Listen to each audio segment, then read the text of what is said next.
A nation sitting on the world's largest oil reserves, once the envy of Latin America, where middle-class families vacationed in Miami and dined on imported steaks.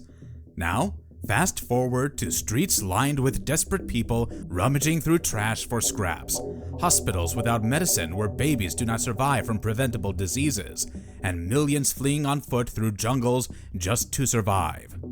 This is Venezuela, a country that didn't fall to war or natural disaster, but imploded from within through a toxic mix of misguided policies, corruption, and sheer hubris.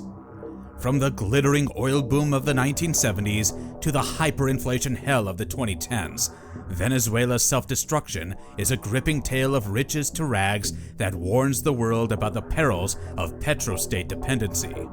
To understand Venezuela's collapse, we need to rewind to when it was thriving. In the 1970s, Venezuela was literally the Saudi Arabia of the Americas. The country sits on top of the world's largest proven oil reserves, even bigger than Saudi Arabia's. We're talking about 300 billion barrels of black gold. By the 1980s, cracks began to show. Falling oil prices meant less revenue for the government, and the economy faltered. Poverty rose, and political instability grew. People were disillusioned with the traditional political parties. Enter Hugo Chavez, a charismatic former military officer. Chavez attempted a coup in 1992. Though he failed, he gained national attention. By 1998, he was elected president, riding a wave of populism. Venezuela had been struggling economically through the 1990s, with falling oil prices and widespread corruption. When Chavez promised to use the nation's black gold to create a socialist paradise and lift the poor out of poverty, millions of Venezuelans believed in his vision. At first, it seemed to work. Oil prices soared from around $10 per barrel in 1998 to over $100 per barrel in the mid-2000s. This flood of petrodollars allowed Chavez to fund massive social programs called Bolivarian missions, which expanded healthcare, education, and housing for the poor. Poverty rates did decline by about 20% during the early Chavez years. But beneath this apparent success, Chavez was making catastrophic decisions that would doom Venezuela for decades to come. Instead of saving money during the good times like Norway, Saudi Arabia, and other smart oil exporters do, Chavez spent every penny and then some. Government spending became deeply pro-cyclical, meaning when oil revenues were high, spending went through the roof. But when prices inevitably fell, the government had no reserves to fall back on.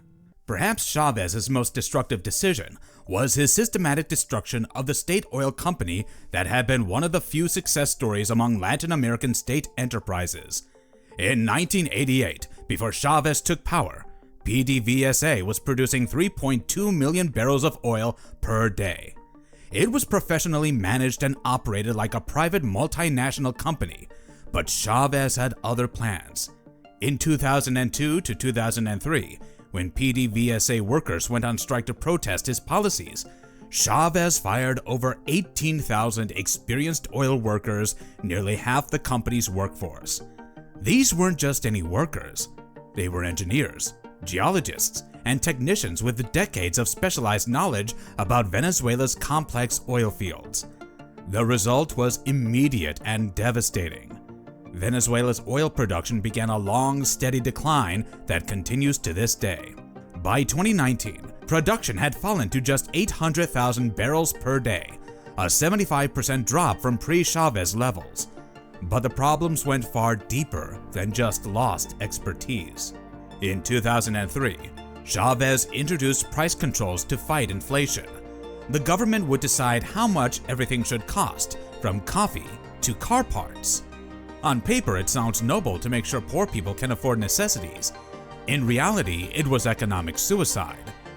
The government said a kilo of beef should cost 20 bolivars, but it costs farmers 30 bolivars to produce that beef. So, what did farmers do? They stopped producing beef. Those who continued sold it on the black market for 50 bolivars. By 2006, you had the surreal situation where it was cheaper to buy dog food than human food because dog food wasn't price controlled. People started buying Purina instead of ground beef. The military had to guard food trucks because they were being hijacked more often than armored cars. The currency controls were equally insane. The government set an official exchange rate that had no connection to reality. In 2015, the official rate was 6.3 bolivars per dollar, but on the black market, it was 800. This created a massive corruption scheme. Government insiders could buy dollars at the official rate and then sell them on the black market for a 12,000% profit. When Hugo Chavez died of cancer in 2013, he left behind a ticking time bomb. His hand-picked successor, Nicolás Maduro, was a former bus driver who lacked Chavez's charisma and political skill. If Chavez was slowly poisoning Venezuela's economy, Maduro force-fed its cyanide. Oil prices crashed from $100 a barrel in 2014 to $30 in 2016. Suddenly, the government couldn't afford its massive spending programs. Instead of cutting costs or reforming the economy, Maduro did something that would make even amateur economists cringe. He printed money. Lots and lots of money. By 2016, the government was printing so much money that it ran out of money to pay for printing money. They literally couldn't afford to import the paper and ink needed to print bolivars. The largest bill, 100 bolivars, was worth less than the paper it was printed on. By 2018, inflation had reached 1,700,000%. Prices were doubling every few weeks. The bolivar became so worthless that people needed wheelbarrows full of cash to buy basic necessities. ATMs ran empty because they couldn't be restocked fast enough with the increasingly worthless bills. The economic collapse had a predictable but heartbreaking result: mass emigration. Since 2015, over 7.9 million Venezuelans, more than 1 in 4 citizens, have left their homeland. This exodus represents one of the largest displacement crises in modern history, comparable to the Syrian refugee crisis. Venezuela's economic collapse was accompanied by and partly caused by the systematic destruction of democratic institutions. As the economy worsened and Maduro's popularity plummeted, the government increasingly relied on electoral fraud and violent repression to maintain power. The 2024 presidential election perfectly illustrates this breakdown. Despite overwhelming evidence that opposition candidate Edmundo Gonzalez won by a wide margin, the government-controlled Electoral Council declared Maduro the winner. The opposition released precinct-level vote tallies showing Gonzalez's victory, but the government refused to publish detailed results. Venezuela's story is ultimately a tragedy of squandered potential.